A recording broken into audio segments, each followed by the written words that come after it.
I am Aligar Lingappa, Assistant Professor in Physics, Government Postgraduate College, Sirguppa. Today I will discuss about gamma decay. So what we know that the phenomenon of radioactivity, so called the spontaneous disintegration of heavy elements with the emission of highly energetic radiations is known as so-called radioactivity. Radioactivity, historically, the products of radioactivity were called alpha, beta and gamma. When it was found that they could be analyzed into three distinct species by either a magnetic field or an electric field. So the phenomenon of radioactivity is the spontaneous emission of or the spontaneous disintegration of heavy unstable element with the emission of highly energetic radiations is known as radioactivity. So then we have three types of radiations. They can be detected by the following methods.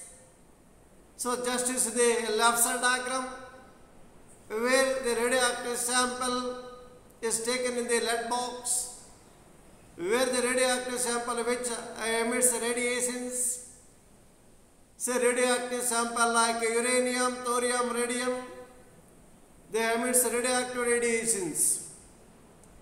If the radioactive radiations are made to pass through the magnetic field, so some of the radiations they deflect towards a left side, some other radiations they bend towards the right side, some of the radiations they traverse along the same straight line without a deflection.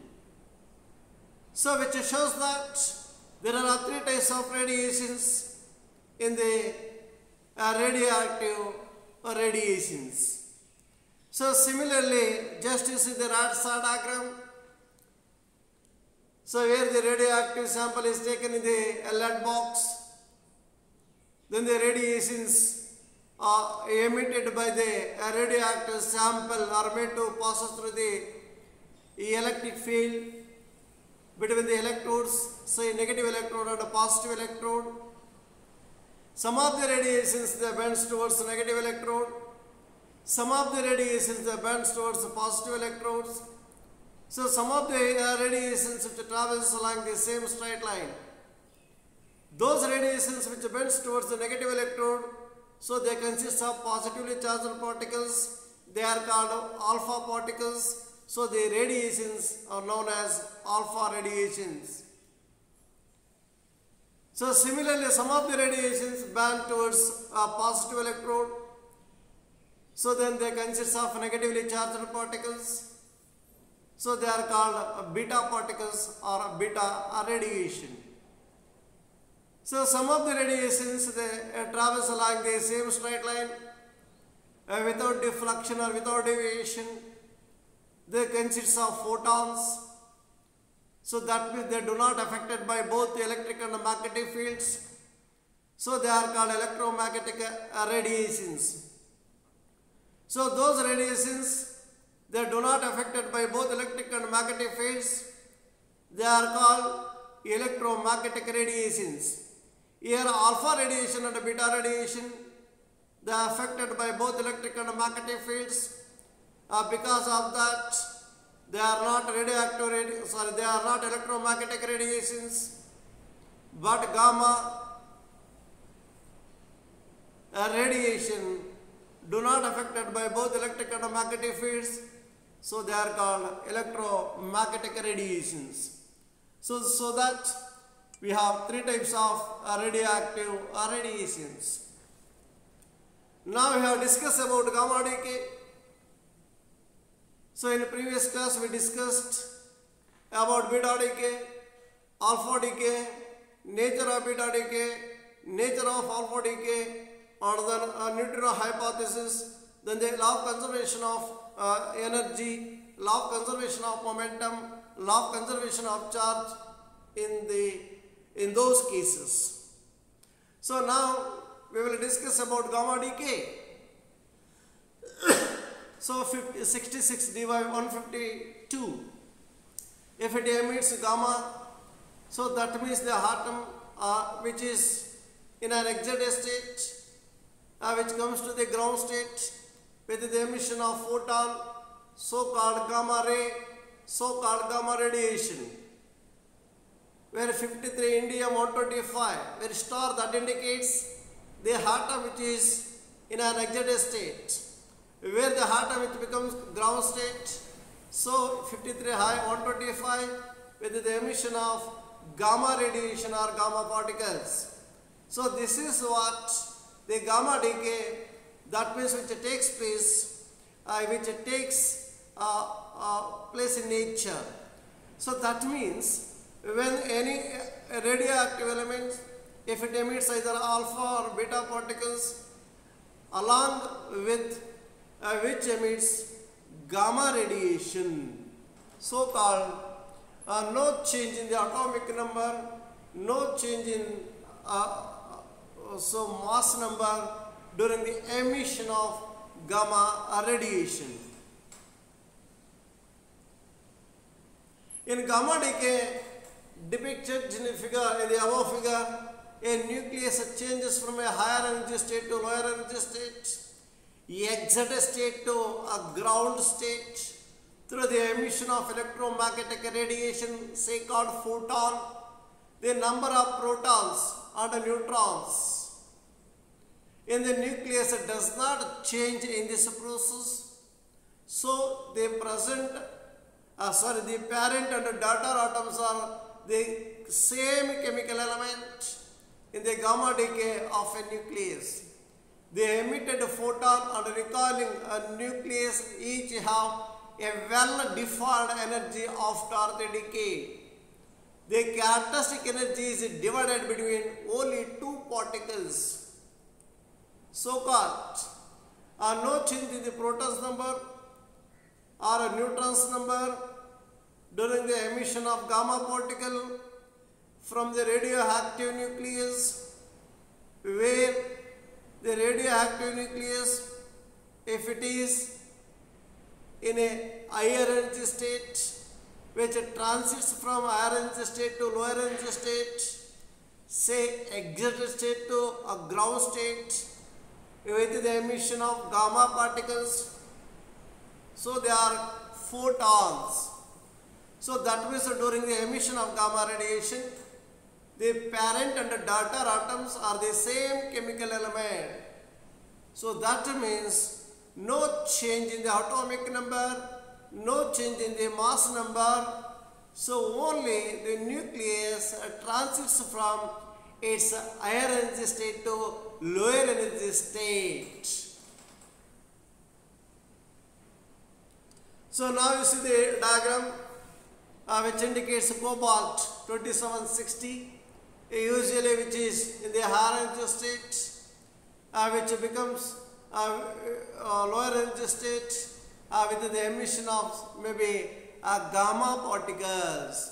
Again it comes to the lower energy state with the emission of another gamma particle, another gamma radiation, and finally it reach the value, say 28 nickel 60.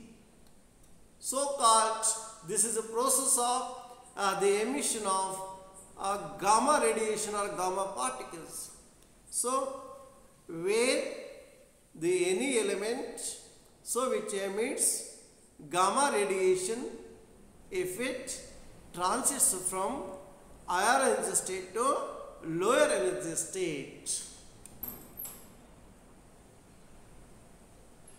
So the image above shows the path taken by cobalt 60 to move from an excited state to a non-excited state, from the higher energy state to lower energy state, from the excited state to ground state. The beta decay can leave it at either one of the two energy levels. The percentage mentioned next to the beta symbol is the probability of nuclei choosing either of the two paths. beta decay followed by a gamma decay. So now you see the parent nucleus ZX AM, where AM that indicates the nucleus which is in the excited state, which comes to the ground state, say daughter nuclei, when it transits from higher energy state to lower energy state. So you suppose the nucleus in the higher energy state are treated as the parent nucleus. If it comes to the ground state or lower energy state, then the nucleus which treated as the daughter nucleus, then which emitting the gamma ray or photons or gamma particles, say 0 gamma 0, that indicates a photon. So this is what about the process of emission of gamma radiations. When the atom, if it transits from higher energy state to lower energy state. Then applications of gamma rays. Some of the most energetic phenomenon in the universe occurs through gamma rays. We cannot witness these events without a gamma ray detector. To address this, scientists have created a satellite called Fermi Gamma Ray Space Telescope that provides an unparalleled view of the universe. So, Fermi Gamma Ray Space Telescope that provides an unparalleled view of the universe. Then gamma ray sensors are also used in the food packaging and chemical industry to measure density, thickness and composition. Where gamma radiation, they are also used in the case of gamma ray sensors. They are used in the food packaging, and the gamma radiation they are used in the chemical industry. They are used to measure the density, thickness and composition of the chemical compounds. Then gamma rays, they are used to treat certain types of cancer. That means the gamma rays, they are used in the medical field for the treatment of cancer, where the higher energy gamma beams are irradiated on the cancerous cells to kill them. That means where cancerous cells, they can be killed with the help of high energy gamma beams. So these are some of the applications of gamma radiation.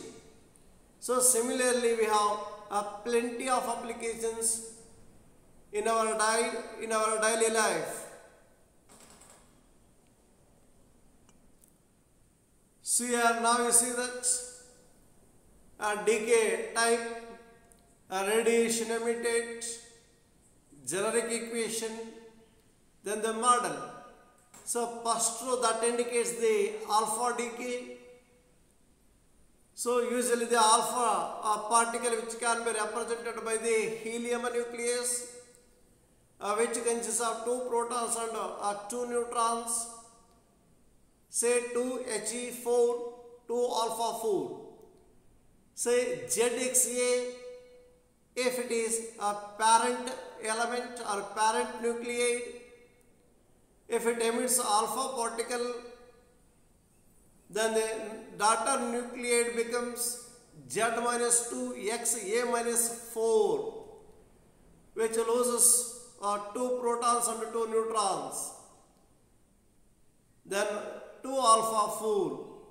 So then here parent nucleus, if it emits alpha particle, then that becomes a daughter nuclide. So where the end product is what? Alpha particle. Now you see the second row. So this is the process of beta decay. Usually the beta particle which can be represented by the electron -1 beta 0, where XZA, say parent nucleide, if it emits a beta particle, then the atomic number of the daughter nucleide increased by unity. Say Z plus 1 XA is a parent nucleide with the emission of alpha particle beta minus 1 0. So then the last step that indicates the model. So if suppose the parent nuclei, if it emits a beta particle, then it becomes parent nucleide.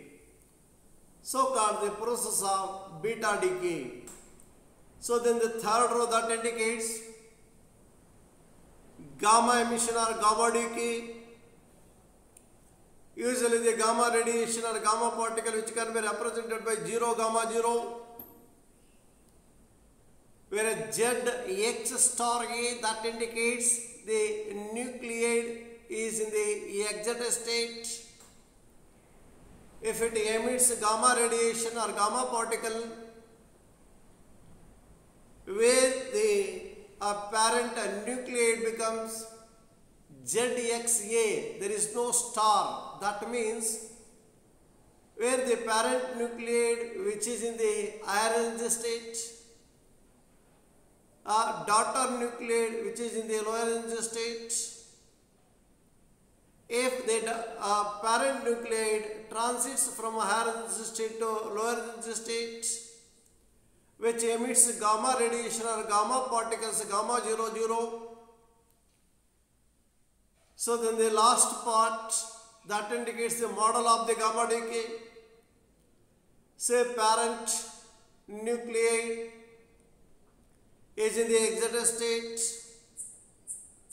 which becomes daughter nucleide is in the lower energy state or ground state with the emission of gamma radiations, photons or gamma particles as shown in the diagram. So the process of alpha decay, the process of beta decay, the process of gamma decay. So there are 3 types of radioactive radiations. So in this class we have discussed about the phenomenon of radioactivity, different types of radioactive radiations, how the radioactive radiations they can be differentiated, what are the what are the different characteristics of radioactive radiations, then gamma decay. So how the gamma decay which takes place, then what are the properties of gamma particles. So further, what about the model of gamma decay and so on. Thank you.